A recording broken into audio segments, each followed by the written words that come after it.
What is up here, YouTube? Jigsaw0097 here today. The Eagles have improved to 7-1 with this win over the 49ers, and they are now the best record in the NFL, and quite possibly the best team overall in the NFL, guys. Even the analysts are giving it up now. The haters are starting to go away. I mean, I'm seeing people still try to hate on the Eagles, but it's more like you can just tell that they're jealous more than anything. And it's great, guys. I would have never thought the Eagles would be this good, and it's just great to bask in this glory, you know. Being a loyal fan for this long and finally having a team worth cheering for, it's amazing. It's just absolutely amazing. So anyway, wanted to talk about a couple things between that game and the Redskins-Cowboys atrocity that I just witnessed. So we'll start with the Eagles, obviously. They looked great. They started out really, really slow, you know, and it was expected. They were playing in the rain. They were dealing with the loss of Jason Peters for the first time this season. And Big V just didn't look very good out there. He didn't look horrible, but he didn't look great either. And the whole O-line as a whole just didn't look in sync because of the loss of Jason Peters. I am just so glad that we were able to have this game be against a team like the 49ers, where they're basically just limping through the season at this point. That CJ Beathard, I think is his last name, quarterback, he was getting his butt kicked, guys. Our defense was destroying him. But the 49ers have a pretty good defense, and they have a really good pass rush. With like Solomon Thomas and a couple other guys. They got a bunch of young rookies on there. And you could see definitely the Eagles' O-line could feel it, and Carson Wentz was getting sacked a lot. He got sacked a lot in this game, guys. And he did throw the first ball that was an interception that I would absolutely say was his fault, happened in this game. I don't know where the hell he was looking, but he just threw it right to the 49er, and it was pretty egregious. So Carson Wentz finally throws a stupid pass, and it got intercepted. So he definitely, you can tell the Eagles look a little bit different today. Like I said, thank goodness it was against the 49ers, because they're kind of limping through the season at this point. So if we're gonna take a game like this and still come away with the W soundly, I mean the score was 33-10, so we didn't struggle to win that one, but it was just a slow start. Lots of offensive problems in the beginning. But as I've been saying all along, guys, if we're going to get to the playoffs, two things need to happen.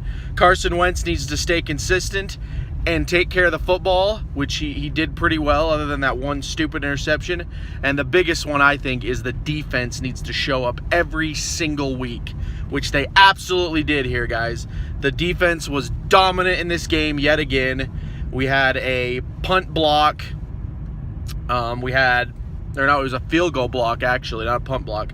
And then, like I said, we put pressure on the quarterback all day. I mean, I almost felt bad for the guy. I'm not trying to be arrogant here. I actually felt bad for the 49ers quarterback, because by the end of the game, I mean, his jersey was muddy.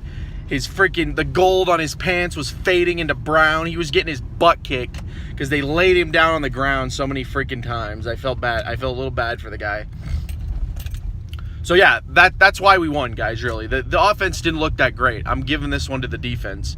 Other than there was a couple touchdowns by Carson Wentz late in the game, but had our defense not been so dominant, the Niners could have easily caught up in this game.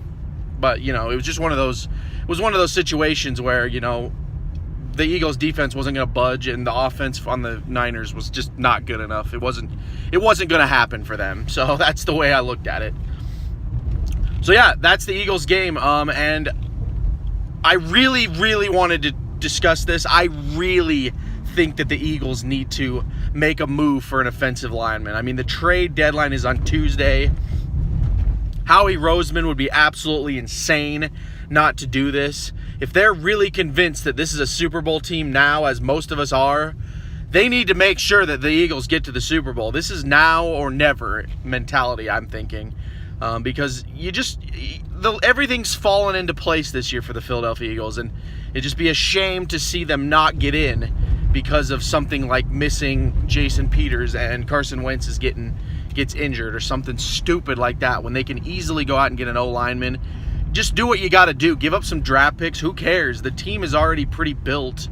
Barring the one-year contracts, next year we can go ahead and sign these guys back, is what I've always said. You know, give them a bigger deal. Alshon Jeffrey looks like he's going to stay. Torrey Smith can go. I mean, he's not really contributing.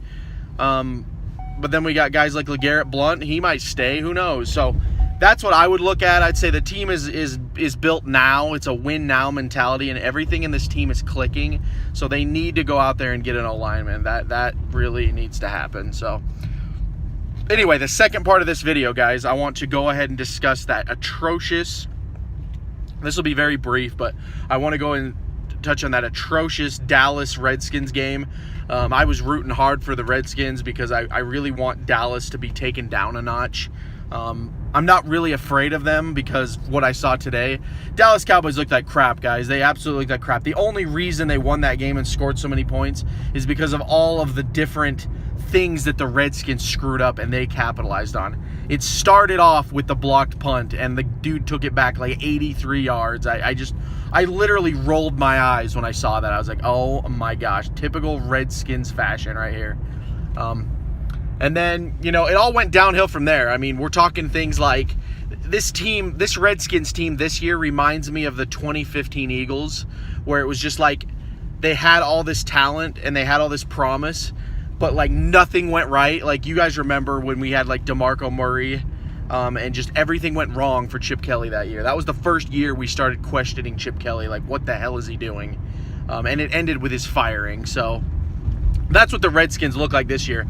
It's almost like Murphy's Law with them when it comes to mistakes. It's what can happen will happen, and it will happen often. And so the Redskins are just a train wreck. I think that this was the nail in their coffin. I think that Dallas beating them officially ends their reign. They've been swept by the Eagles. They're now 0-3 in the division.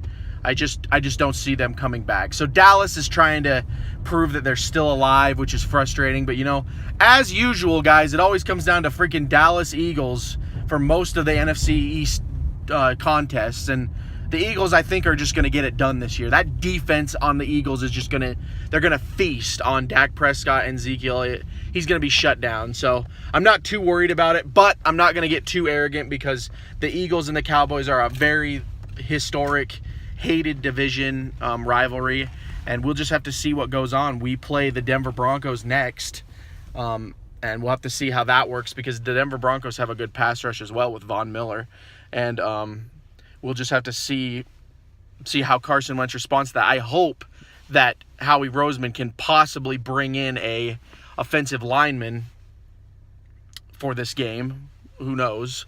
Sorry, guys, the sun is like right there.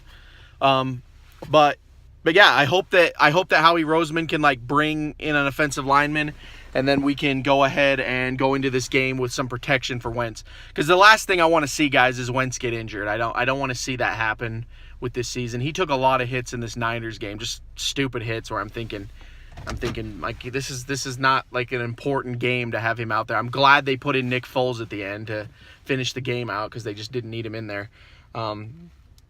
But yeah, that's what we'll see, guys. We got the Broncos next, and then we play Dallas after the bye week, week 11.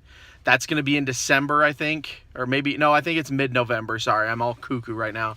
But basically, that's what we have to look forward to, guys. Just feel confident in the fact the Eagles are 7-1. Do not listen to the hate. I made a video before this season. I said the Eagles will compete. I knew they weren't going to be as bad as everyone said. So, I mean, don't even listen to these people anymore. I mean, the Eagles have proven it. Carson Wentz has proven time and time. This defense has proven that they are a freaking rock-solid defense. They're not even going to... They just don't bend. They don't really bend at all anymore. They're figuring it out, and they're good to go. Jalen Mills had a pick six today. That was beautiful to see. So, yeah, guys, that's the video for this. What did you think about the game? What do you think about the Eagles going forward? Do you think we have what it takes to win this division and go to the playoffs? Because I'm thinking definitely playoffs at this point. And I think we can beat Dallas. Maybe not sweep them, but I think we're going to beat them. So that'll be the video, guys. This has been Jigsaw0097 here. I'll talk to you guys all later.